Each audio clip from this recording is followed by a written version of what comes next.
नमस्कार, बहुत स्वागत है। सरकारी कर्मचारियों के लिए एक बड़ी खबर है, खुशखबरी है। अगर आप भी एक सरकारी कर्मचारी हैं तो वीडियो को अंत तक जरूर देखिएगा। सरकारी कर्मचारियों की बेसिक सैलरी 18,000 रुपये जो वर्तमान में है उससे बढ़कर 51,000 के पार हो जाएगी। कंप्लीट जानकारी आपको दिखाएंगे। लगातार सरकारी कर्मचारियों के लिए सरकार की तरफ से बड़े अपडेट आ रहे हैं। वीडियो को पूरा देखिएगा। सरकार कर्मचारियों के लिए इस समय पूरी तरह से लाभ देने के मूड में है और इसमें जो फिटमेंट फैक्टर है इसको लेकर हम कंप्लीट अपडेट आपको देंगे। जो 18 से 51,000 का कर्मचारियों का सैलरी होगा, यहाँ पर वीडियो पूरा देखिएगा।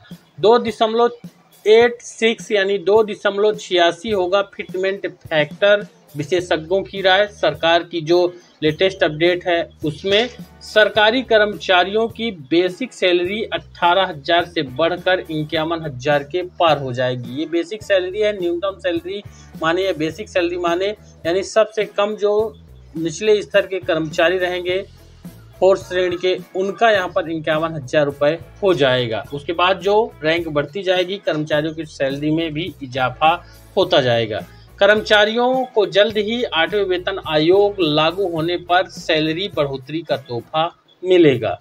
इस बार फिटमेंट फैक्टर भी 2.86 यानी 2.86 तय किया जाएगा, जिससे कर्मचारियों की बेसिक सैलरी में तगड़ा इजाफा देखने को मिलेगा।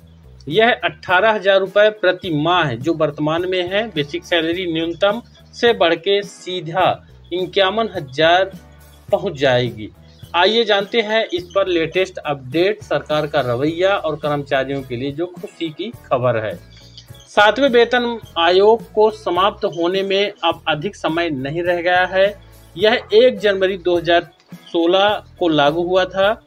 हर 10 साल के बाद नए वेतन आयोग को सरकार की ओर से लागू किया जाता रहा है, इसलिए कर्मचारियों को अब 8वें वेतन आयोग का बेसब्री से इंतजार है। इसका जो है सरकार की तरफ से भी अपडेट है। जब भी नया वेतन आयोग लागू होता है तो वेतन बढ़ोतरी के लिए फिटमेंट फैक्टर की अहम भूमिका रहती है। इस बार 2.86 यानी 2.86 फिटमेंट फैक्टर होने से कर्मचारियों की बेसिक सैलरी जो वर्तमान में है 18,000, इससे बढ़कर के 51,000 प्रति महीने हो जाएगी। इसका प्रभाव कर्मचारियों को मिलने वाले महंगाई भत्ते यानी कि डीए या डेयरनेस अलावेंस और अन्य लाभों पर भी सीधी तौर पर पड़ने वाला है। वहीं आपको बता दें कि डीए डीआर का जो प्रभाव होता है वह जरूर देखिए।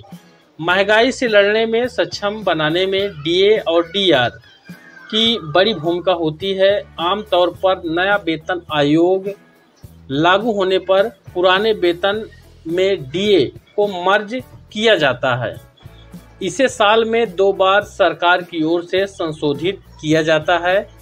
अभी वर्तमान की बात करेंगे तो अभी अगर 7वें वेतन आयोग के हिसाब से जो मिल रहा है कर्मचारियों को 55% डीए मिल रहा है। अभी 8वें वेतन आयोग से पहले ये 55 से और ज़्यादा बढ़ेगा। एक बार जो है अभी इसका बचा हुआ है तो ये 55 से ज़्यादा हो जाएगा। लेकिन हम 55 का आंकड़ा यहाँ पर आपको दिखाते हैं।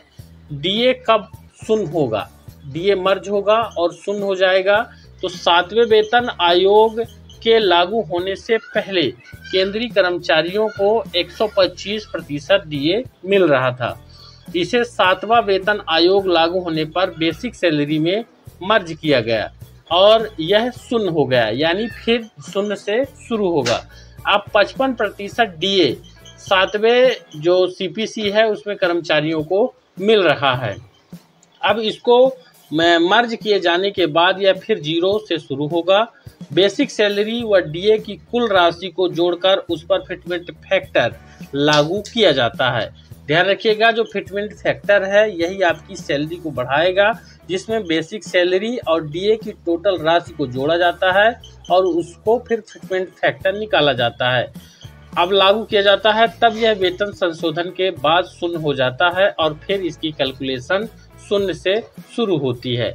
अब फिटमेंट फैक्टर फार्मूले से आपकी सैलरी में काफ़ी ज़्यादा इजाफा होने वाला है। इसको देखिएगा, समझिएगा। अब नए वेतन आयोग में सैलरी बढ़ाने के कई तरह के फार्मूलों की चर्चा हो रही है, लेकिन सरकार फिटमेंट फैक्टर तय करके ही सैलरी बढ़ाने पर विचार कर रही है। यानी जो फिटमेंट फैक्टर है वह आपका यहाँ पर इस बार 2.86 यानी 2.86 से 3.0 तक रहने वाला है। तो आप सोच सकते हैं इसके पहले जो फिटमेंट फैक्टर था अभी वर्तमान में जो चल रहा है 2.57 का चल रहा है, जिसके अंतर्गत जब 6वां वेतन आयोग था तब 7,000 की बेसिक सैलरी थी और ये फिटमेंट फैक्टर 2.57 जब हुआ 7वें वेतन आयोग में, तो ये 7,000 की जो सैलरी है ये बढ़ के डायरेक्ट 18,000 रुपये न्यूनतम बेसिक में चली गई।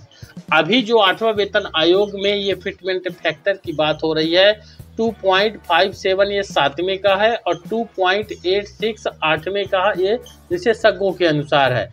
ये 3.0 तक यहाँ पर रहने वाला है। तो आप सोच सकते हैं कि जब 7,000 रुपये थे और फिटमेंट फैक्टर 2.57 था तो 18,000 जो बेसिक सैलरी है वो हो गई थी 7वें वेतन आयोग में, तो 8वें वाले में तो इससे ज़्यादा होगा, 2.86 से लेके 3.0 तक होने वाला है। तो आप सोच सकते हैं कि कितना ज़्यादा हो जाएगा सैलरी, 51,000 न्यूनतम हो जाएगा। अब यहाँ पर फिटमेंट फैक्टर एक गुणक होता है जो मूल वेतन से गुणा होता है। मूल वेतन जो बेसिक सैलरी होती है बिना भत्ते के इसमें गुणा हो जाता है और यहाँ पर पुराने वेतन को नए सैलरी स्ट्रक्चर में ढालता है। कर्मचारियों के अलग अलग जो कैटेगरी है उसका भी यहाँ पर ध्यान रखा जाता है।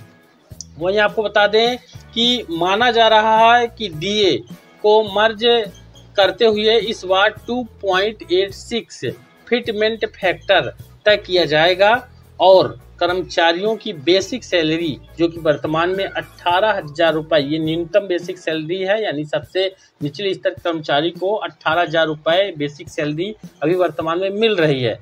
ये प्रति महीने के हिसाब से ये 18,000 की जो बेसिक सैलरी प्रति महीने के हिसाब से अभी मिल रही है ये 51,000 रुपये महीने हो जाएगी। यानी सबसे कम जो है कर्मचारी का जो सैलरी है वो 51,000 रुपये हो जाएगा। हालांकि इस बारे में सरकार ने कोई आधिकारिक पुष्टि नहीं की है। यानी ये समझिए कि आपका जो फिटमेंट फैक्टर है वो कितना बढ़ेगा।